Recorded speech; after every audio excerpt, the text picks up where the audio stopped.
You are listening to This is Oklahoma, hosted by Mike Hearn, telling stories of Oklahomans and those that have made it their home.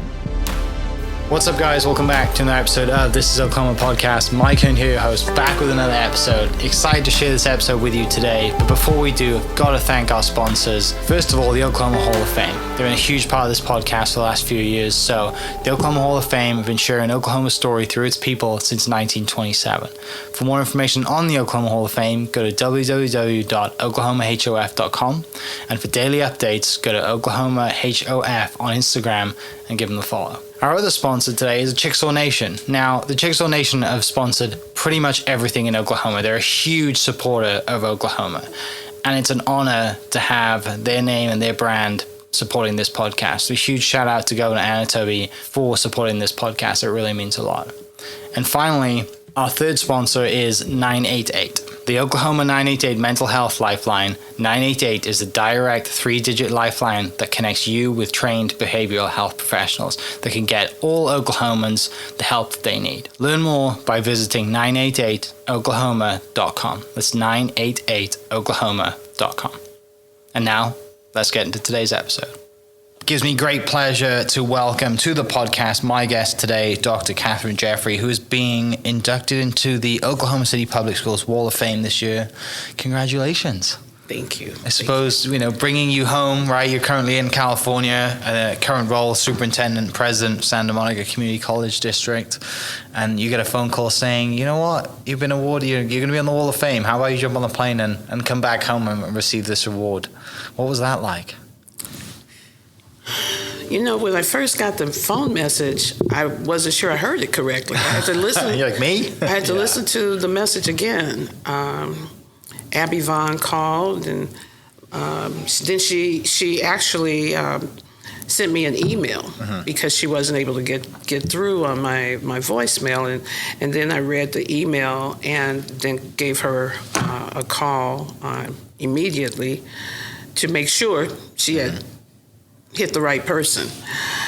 But once I processed it and really understood that this was a serious call, especially focusing on my experience in public school here and how that contributed to what I'm doing now professionally, I really felt strongly about what this type of recognition can mean for teachers. Mm-hmm. And so the teachers know that what they do truly makes a difference for folks. And I wanted to be able to share with people what I'm doing now. So I really wanted to know who had nominated me. That actually was probably the first thing that came to mind once I realized that this was a real invitation to be part of something that has a real solid base here in the city. But I wanted to know who had followed me. And what I've learned over the last few months, really, since I got the first contact from Abby, was that you never know who's following your career. Mm-hmm. It may be people that you know very well. It may be people from a distance. Yeah. And I thought, wow, it is really nice to know that what I am doing professionally matters to someone. Yeah, especially when you're, the other end of the country, right? Exactly. When you get that phone call and you're like, people in Oklahoma still follow you and understand that, this is where you came from, and then obviously you went to Douglas High School, and then, you're continuing on your career path, and only then will you know, right, when they reach out or you meet those people in person and say, hey, I've been following you. Exactly. We love what you're doing. Keep it up, right? I think there should be more of that in this world, So that was a really big deal for me. Mm-hmm. I started thinking about my teachers, and I didn't even realize how much of my experience from elementary school stuck with me. I was able to name every single teacher I had from kindergarten all the way through the 6th grade. Wow. And see their faces and see myself in their classrooms. And of those teachers, I I realized I started looking them up online to try to find out if they were still living in the community, or if they were still living at all. And I discovered that one of my teachers, my 6th grade teacher, Dr. Evangie McGlon, she just passed in January, and she was in her 90s. January of 22, and she was in her 90s, 92, 93 years old. Yeah. And then I looked, I found out that my 3rd grade teacher, who was really, really special to me, Audrey Baker, who had been a principal here after she left teaching 3rd grade, and she progressed in her career, and she passed Monday a week ago. Oh. And she was on my guest list. Yeah. Because I had seen her about 3 years ago, and we reconnected. It was really great, and I wanted to make sure she was among my guests, and I learned that she had passed. So these connections just kind of stay with you. Yeah. And to be in the same profession, even though I'm engaged in it at a different level, just knowing what an impact those teachers had on me. I've been in the classroom. I taught music for a number of years. I'm a pianist. Studied music here in Oklahoma City, starting at age 6. My music teacher lived in the block down the street from me, over in Northeast Oklahoma City, Lucy Alexander. And many of the teachers lived in the neighborhood. Teachers from Crescent Hills, from then Kennedy, it has a different name now, and Douglas High School, they all lived in the neighborhood. Yeah. So your teachers, your preachers, your community leaders, your politicians, we were all part of a vibrant neighborhood. We all knew each other. And there was this closeness of community. And I have, honestly been very fortunate to grow up in that type of setting. I didn't realize at the time how important that was going to be to me later in life. But it was a wonderful foundation. Yeah. So growing up in that, you just named some great teachers of yours and people who you looked up to. Is that, are they the reason that you went into education then? I don't know if I would say they were the reason. Sure. Sometimes I'm not sure exactly what pushed me in that direction, except for this one thing I know was part of my motivation, and that is the fact that at the time, I grew up in the 60s, a lot of social activism around social justice, organizing to create equality for racial equality and here in the community. And we were part of the sit-ins in downtown Oklahoma City and other parts of the city. Segregation on buses and in other places, and the lunch counters, all of that existed during my youth. So my motivation to pursue higher education myself came from knowing that was one of the doors that had been closed. And there were people working hard to open that door wide for me and others to have access to higher education. So once I really found my way along that path of pursuing higher education for myself, I found that I really liked it. And I originally started out toward elementary school teaching as a music teacher. And I was going to teach K6 elementary. And elementary school children are so much fun to teach music. They do the songs, they do the motions to the songs.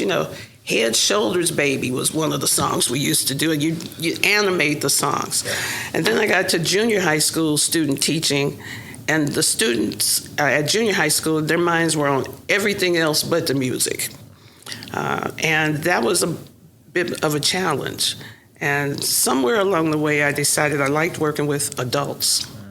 And I ended up in this higher education direction, and that was really the niche for me.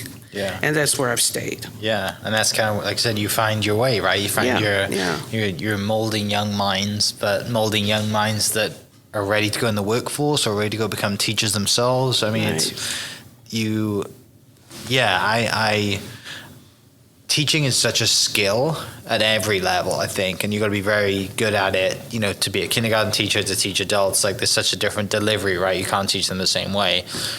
And, you know, I look back and I'm sure people listening, and we've all had this experience, is we all remember those teachers who kind of changed our minds a little bit, or who gave us a little bit of a, you know, a little bit of confidence, or I mean, there's so many people that we can think of, but it's such an important role in, you know, your upbringing is the teachers that you have, right? That's right.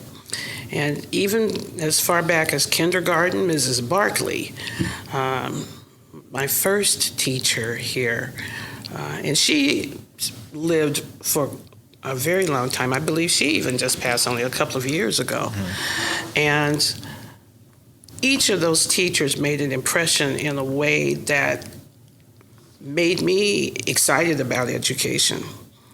And even the teachers who were more rigid or more strict, they also have stayed with me. I remember one, her name was Isabel Nelson, and I had acted up in school one day. I was in the 5th grade, and Mrs. Nelson decided that she would make that a learning experience for me. And when I got home from school, there was a car parked in front of the house that I didn't recognize, and when I got to the front door, my mother said, "Come on in." And I thought, oh, who's the company? And it was Mrs. Nelson sitting inside the house talking to my mom. And my mother, I could tell just by the expression on her face that Mrs. Nelson had already told her about my shenanigans when I was in class that day.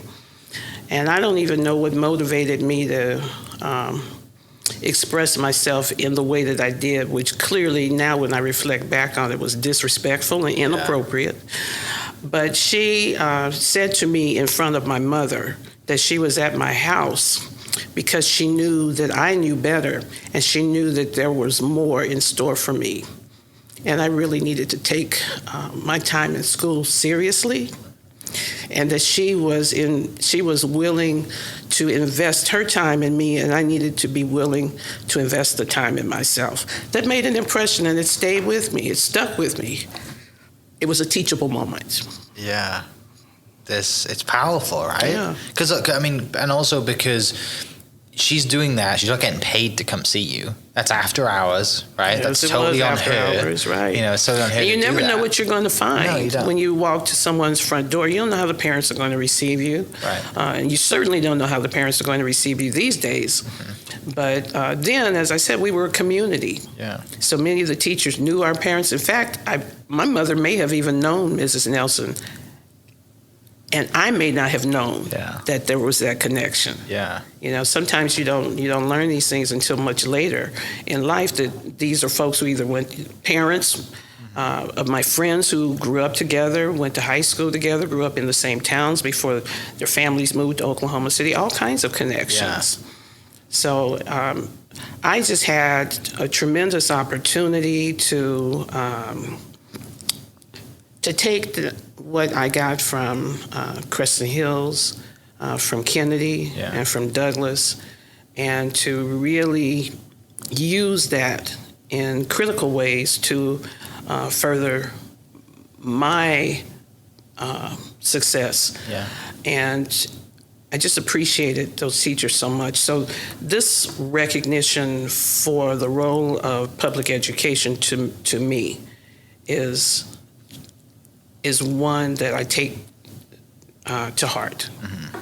Yeah, you mentioned, you're a community, right?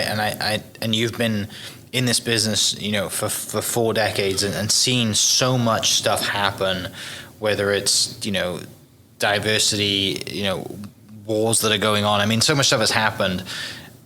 What is different now? I think the sad thing is, I think we're coming back to that need for community now, mm-hmm. right? Everyone's like being pushed apart, polarizing, whatever it is, by whether it's politics or anything. We've all seen the news. What are your thoughts now then on everything that you've been through and everything you've seen, and just general idea of like, I mean, we need to get back to like community, and you know, it just seems like it's going in a direction that something bad seems to happen or is going to happen. It's just going to get a whole lot worse. I think we need to, I think communities are better served when we look out for each other, when we do things for the right reasons, for the greater good, not just for selfish reasons. I also think civility is important. Social graces matter. Building relationships with people, building connections that create unity, bring people together rather than push people apart. I think that's important. I think working across the different groups who live in our community, not just keeping to those individuals who are most familiar to you. I think you open up your capacity to learn and engage in the world when you reach across boundaries and connect with folks who come from a lot of different places and a lot of different ways of thinking. And it not only broadens your perspective and creates the ability for you to exist meaningfully and peacefully in a lot of different communities, it makes you, I think, stronger in terms of knowing what's of value to you. So those are some of the things that have helped me as I've moved from Oklahoma City and lived in a few different states. I've experienced some international travel. It took me many years to get to international travel, but once I did, I even realized that within the United States, we don't have the golden ticket on how to live. There are many places outside of this country where there are wonderful life lessons to be learned about what community means. And my eyes have just been opened in ways that I never thought possible when I initially started out here in Oklahoma City. But it started right here with public schools and the readings and the opportunities to attend artistic events downtown, dance, go to musical concerts and things that elevated my sense of musical style. And I ultimately majored in music in college. And I mentioned Mrs. Alexander, my piano teacher, and Leroy Hicks was our choir director at Douglas, and Cornelius Pittman was the gentleman who got me started with strings when I was in the 5th grade, and I had long arms, long fingers, so he said, I think a viola will fit you. So I started playing viola, and I played viola all the way through to the senior year of college, and I played in the university orchestra. All of these things I continued to do. And music is still a part of my life right now, and so these, and I think that's why I started in the direction of music, to teach music at the elementary level. I actually ended up teaching at the college level. I taught music history, music theory, music literature, and I taught beginning and intermediate piano, and I never thought that would be my path. Right. And I ultimately ended up in higher education administration. But all of that, for me, started right here in Oklahoma City on Northeast 21st Street. And I appreciate this place. And I appreciate the contributions to my life that started right here. And although I'm leading a substantial student population, 26,000 students, and at Santa Monica College in Santa Monica, California, all of that started right here in Oklahoma City. And my parents moved from Arcadia, a small town outside of Oklahoma City, and now Arcadia has even grown. Arcadia is now Edmond, right? Yeah, Arcadia has even grown. Two different. So someone at the event on Monday said to my brother, "Wow, from Arcadia to Santa Monica, California, from Arcadia, Oklahoma to Santa Monica, California. That's quite a transition." And indeed it is. Yeah, definitely. And to that point, you mentioned you go into music and you start teaching music. What is that time then when you transition into administration and then into a leadership role? Because you are a leader as a teacher, but there's totally different things then when you go into administration and you're leading other teachers to do their thing and ultimately go down the path that you are at now. Well, higher education. Because I assume that's what takes you out of the state. I'm sorry. Is that what ends up taking you out of the state? It is. Okay. It is what did it. When I first started searching for positions graduating from Oklahoma State University with my master's, I looked closer to home. I looked at Texas. I looked at places where some of my schoolmates had moved, so I would have friends and community. If I were fortunate enough to get those jobs in those places. But ultimately, I found an opening in California, and they interviewed me, not via Zoom, but by telephone. Yeah. Because Zoom didn't exist at that time. And I had a telephone interview. They had never seen me, and I got the job. And I moved to Sacramento, California, and worked in residence halls. Yeah. And the kicker for that was that I had worked in residence halls almost every year while I was attending at Oklahoma State University. I started in my sophomore year working in residence halls at OSU, and that ultimately became my first professional job full-time, was in housing. Yeah, as an RD? I was a residential advisor, okay. And then became a head resident, okay. Assistant head resident actually at OSU. Yeah. In Willard Hall, an assistant head resident at Bennett Hall. And Willard no longer is a residential hall, it's an office building for the School of Education, I believe, at OSU now. Yeah. But the residential experience was very much a springboard for other positions that I was able to achieve at other colleges. Yeah. When I would interview for positions as vice president for student affairs, if the college had residential halls, then I had that experience I could draw on. And sometimes I think I knew too much about what it was like to live in residential halls. But I have enjoyed this path, and I've been able to weave all of it together.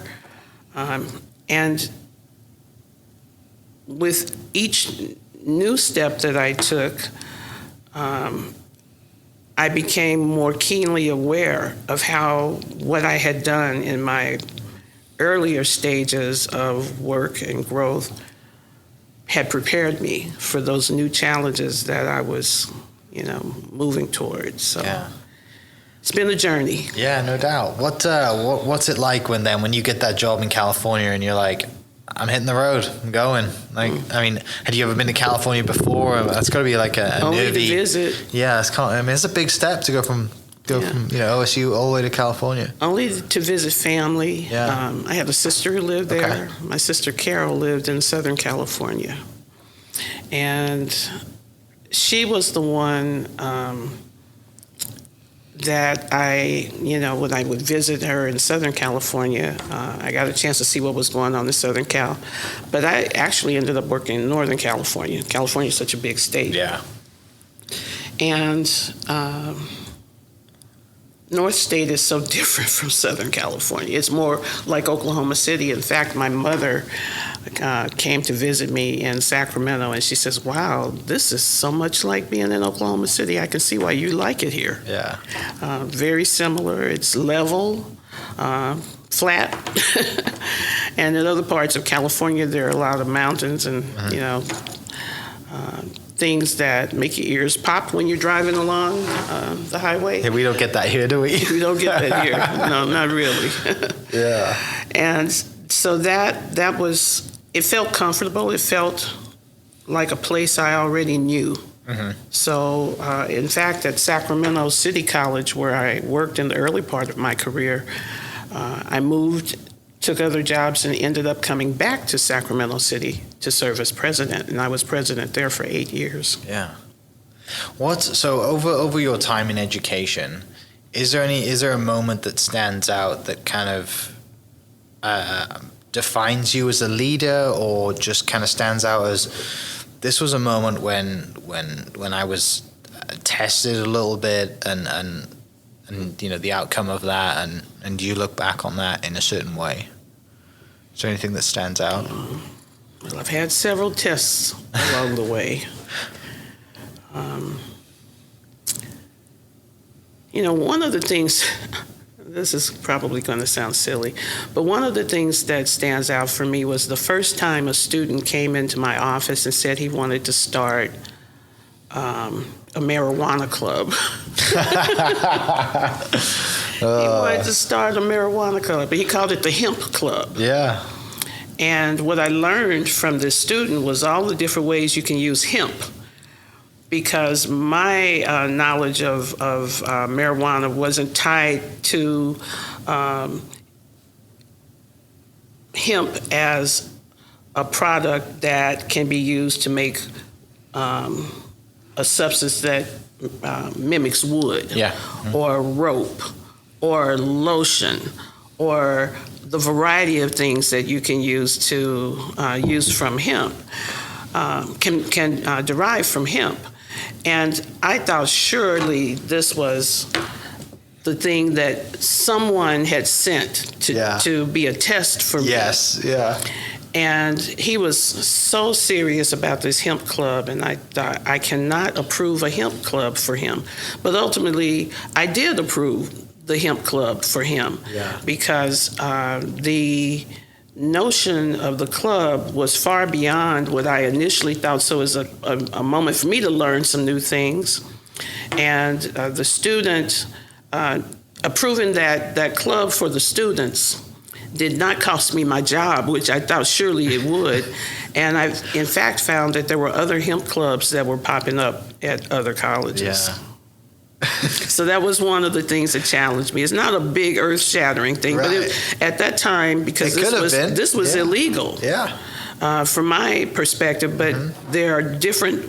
The plant cultivated in certain ways creates the marijuana that people smoke, versus the hemp that does not give you the euphoria or whatever, and it is very viable and has the potential to be quite an industry, as we now know. Right. And people are benefiting from it in ways. And what I have seen also is that, and in fact, I think it just happened I know it just happened in California. That we're the legalization of even having certain amounts of I don't know how I got off on this, but of marijuana is for personal use and even in public places. It's the kind of thing I never would have imagined possible. Yeah. Especially when I knew so many people were in jail. For this. Yeah. And now they're all let out, it's a major cash crop in many states, even in Oklahoma. So that was a thing that I had to deal with this student with the hemp club. And then maybe another thing that challenged me was when I had to make those first decisions, hard decisions about what direction we wanted to take programs and services. In some places where I've lived, we've had high numbers of students who come from other parts of the world. And when I lived in Sacramento, there was a large population of international students who lived, who came into Oklahoma and came into Sacramento. When I lived in Minnesota, there was a large population of international students who came into Minneapolis, St. Paul, and other parts of the state there. And in Oklahoma, I didn't have much experience with international populations. And so this, again, became part of the lessons that I learned about how to serve more and more students and address their particular needs when they arrive at our doors, the doors of the college. In Minnesota, students were coming from Somalia. In Sacramento, they were coming from Russia. Where I work now, we have students from so many different parts of the world. We have a very large international program, and we are the third largest international student population. I think it's in the country. Wow. Yeah. That's a lot. So we compare the largest programs are in, one is in Northern California and one is in Texas, San Antonio, Texas area. I mean, it plays right into your hands, right? Of just diversity education and everything you've done for you in the role that you're in is. The reason I love doing this is when you sit with someone and you piece together kind of, and they slowly get it too. Because we don't really get to talk about ourselves very often and talk about our stories, and you're just like. Yeah, like I get where I'm at now because of all these little steps that along the way have developed my story and my path. And whether you take a left turn or a right turn, you end up in where you're at now. And one of the other things that I think is super important for people in most roles, but doesn't have to be in any role in particular, is having mentors. And those mentors, you mentioned some great teachers early on, but I'm interested to know if you have any mentors now and people who you still chat with, consult with. I do. I would say maybe my first mentor was my next door neighbor in Crescent Hills, Mrs. Gracie, and she was a teacher. And she used to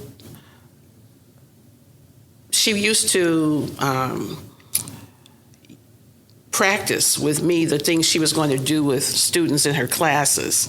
So I would do these little educational games and learned that I was good at them. And she encouraged me. So someone who kind of makes you see yourself differently and makes you understand your potential, that's where it started. So she was the first friend teacher that I had. Another person who is my mentor to this day is one of my former bosses, Pam Fisher, she lives in Montana now. But Dr. Fisher was my chancellor when I worked at Columbia College, part of the Yosemite Community College District in Northern California, actually Central California. And Pam has stayed with me and given me guidance along my career. And one of the things she said to me after an incident, this was a tough situation that I had to deal with a colleague that I supervised. And it disturbed me. The situation that I had to manage through this was very disturbing to me. And I was emotional about it. And Pam said to me, "Kathryn, you've got to get a thicker skin." And I asked her, why did people have to be so mean-spirited? Because this is one of the situations I had to deal with had to do with someone just being mean for what I felt was no reason. Mm-hmm. And Pam said, "You have to get a thicker skin because you will not be able to please everyone, and everyone is not going to do things in the way that you think they should." And I think I have developed that thicker skin, but I also believe I've maintained my sense of my sense of humanity. Yeah.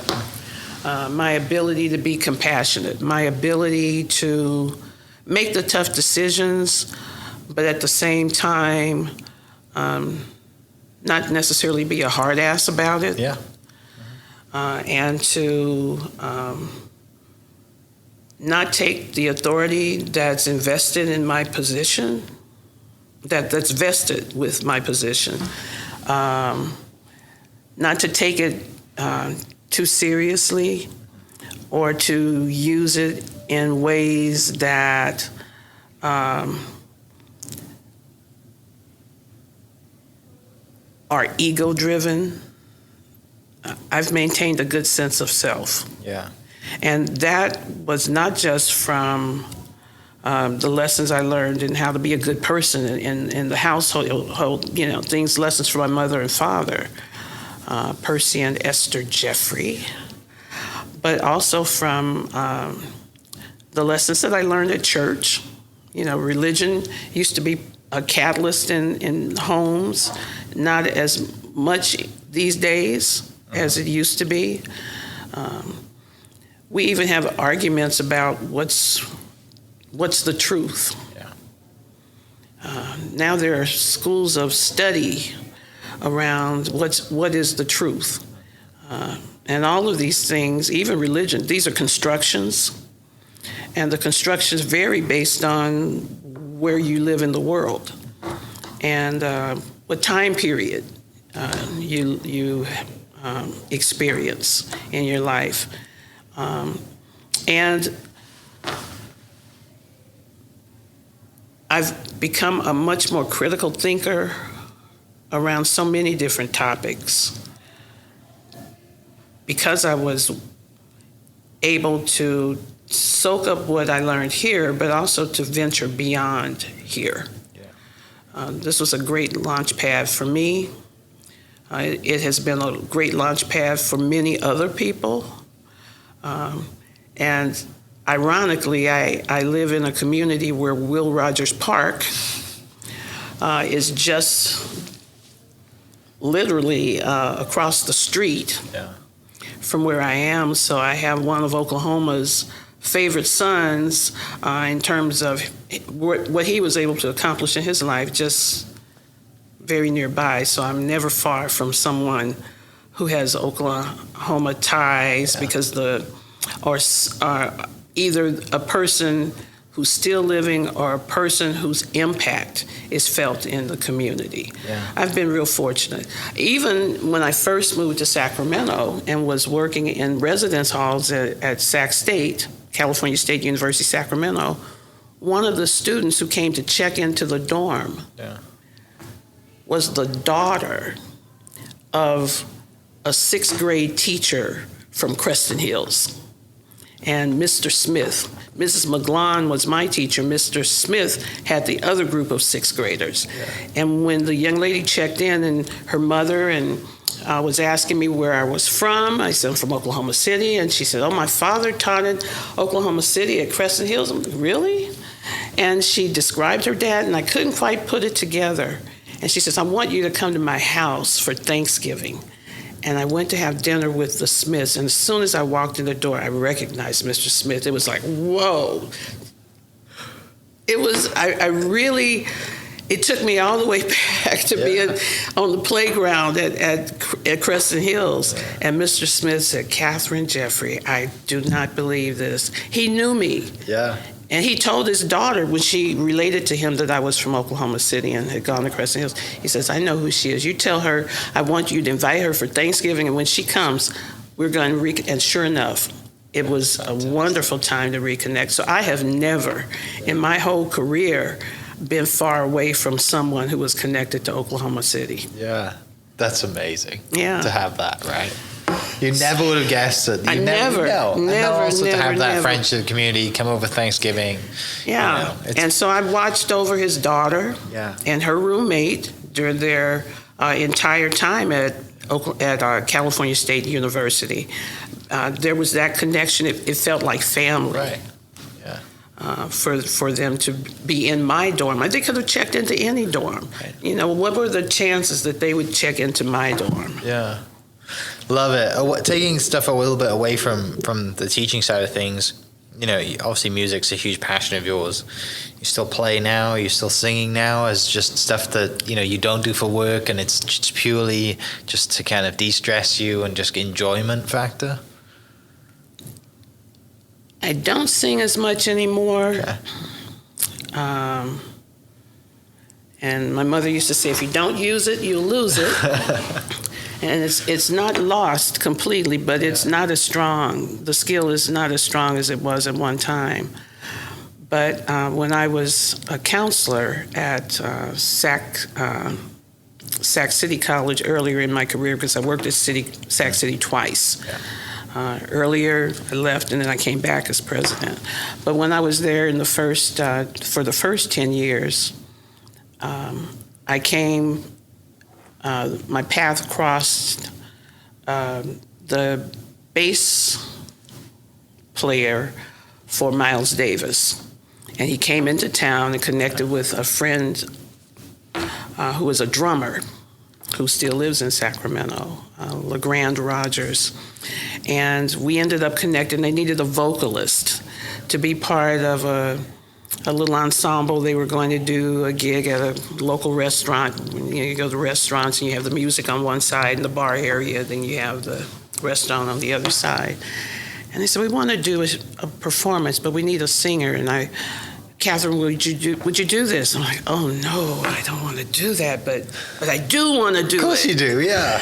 And I worked on the songs with them, and I got a chance to spend 2 nights. It was just 2 nights singing with this ensemble, with this major bass player, the drummer, me as the vocalist, and someone on keyboards. And my vice president, I was a counselor then, and my vice president for student services came to the event one of the 2 nights.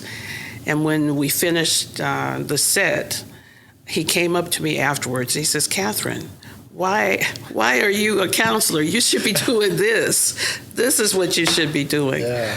But I never felt that I had the personality to be on stage like that.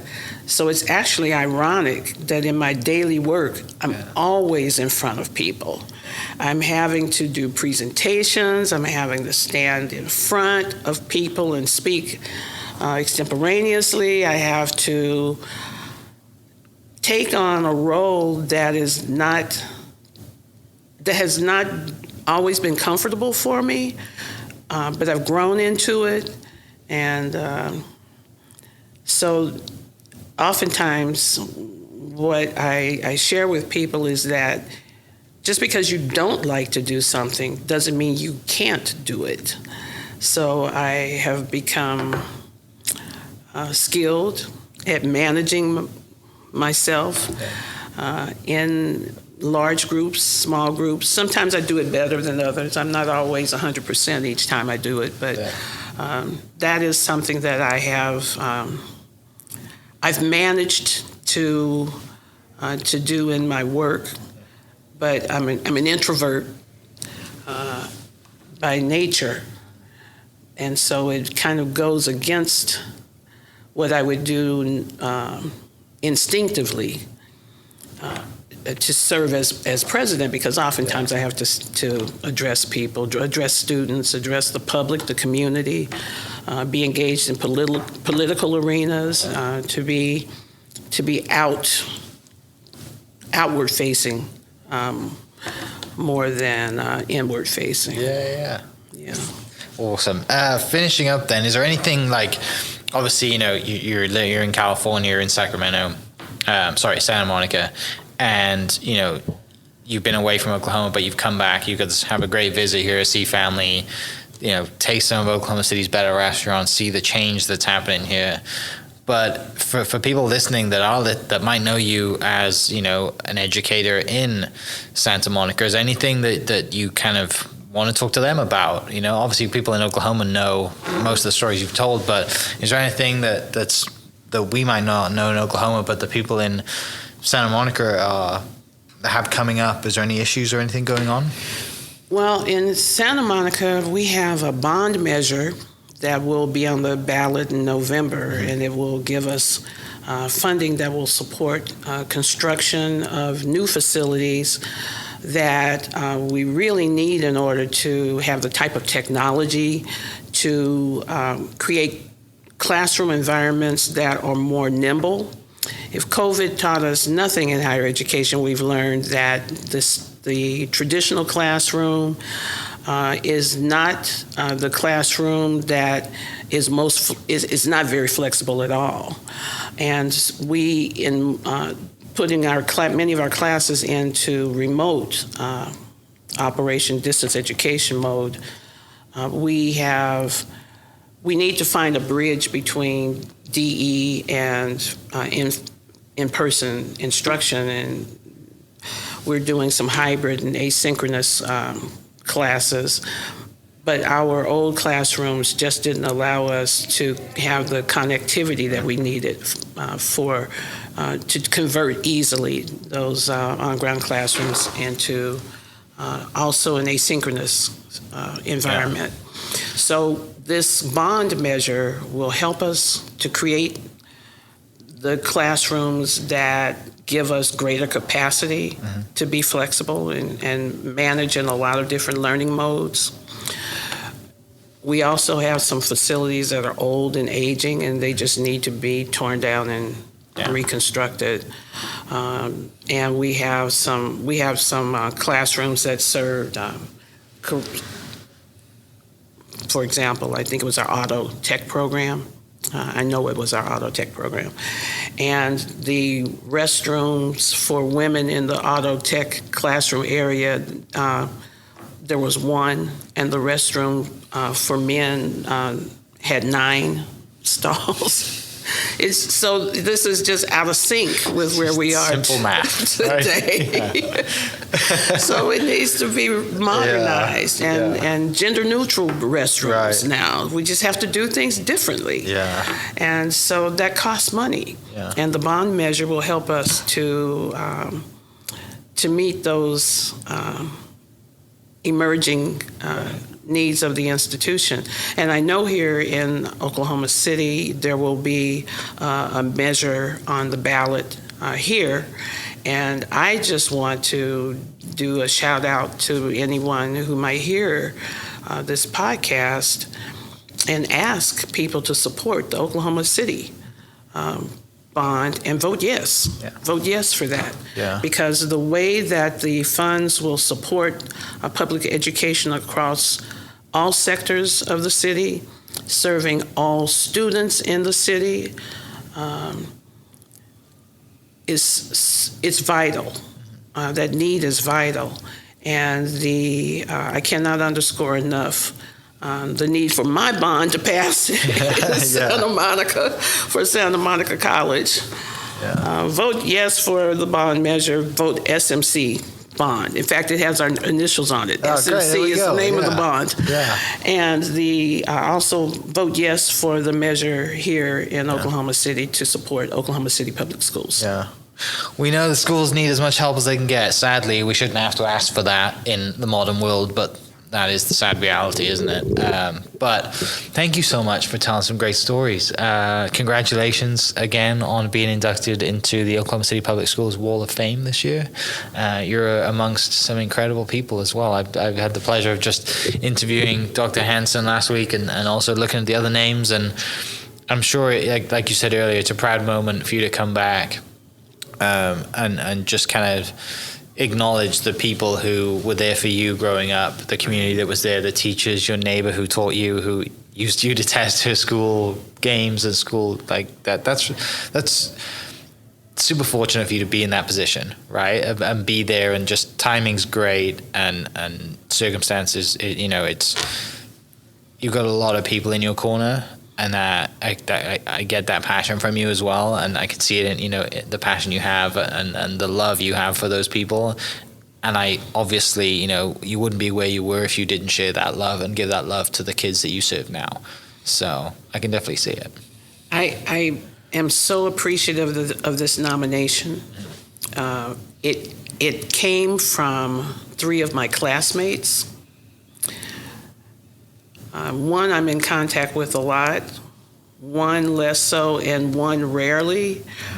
But we still all connect with each other and have stayed connected over time. Yeah.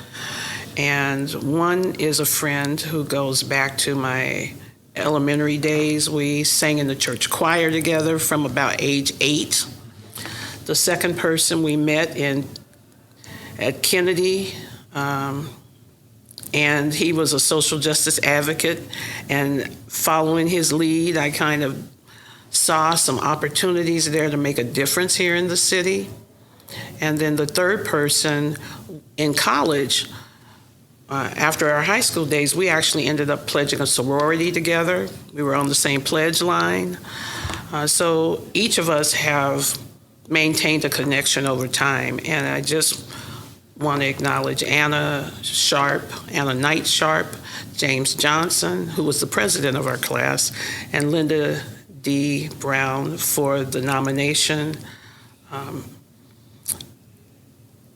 To be my friend is one thing, but to pay attention to my life's work and to see that as meaningful and to nominate me for this humanitarian award for Oklahoma City Public Schools Foundation, for me, was a gift and an expression of, not just an expression of support for what I do, but an expression of care and appreciation for all of those teachers that we all had who contributed to who we all ultimately became. Yeah. Brilliant. Thank you so much. I really appreciate you taking the time out to chat with us and share some stories. And finally, congratulations again. It's incredible. And I get the feeling you're not done yet. So plenty more lives to mold and things to do back when you get to California. But for those people listening, thanks so much for tuning in, and we will catch you in the next episode. Cheers.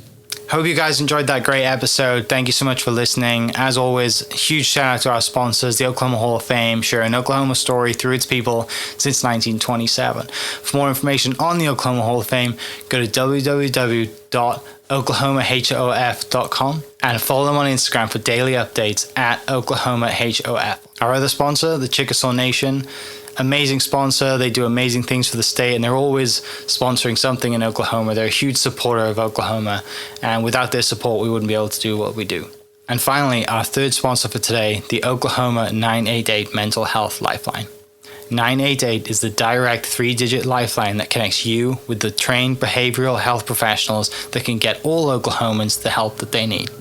Learn more by visiting 988oklahoma.com. It's 988oklahoma.com. Thank you for listening. Thank you for listening. We are inspired by those around us and hope that you are too. Make sure you subscribe to this podcast on your favorite podcast platform and leave us a review so we can keep telling your stories. For more great Oklahoma content, follow This Is Oklahoma on Facebook and Instagram.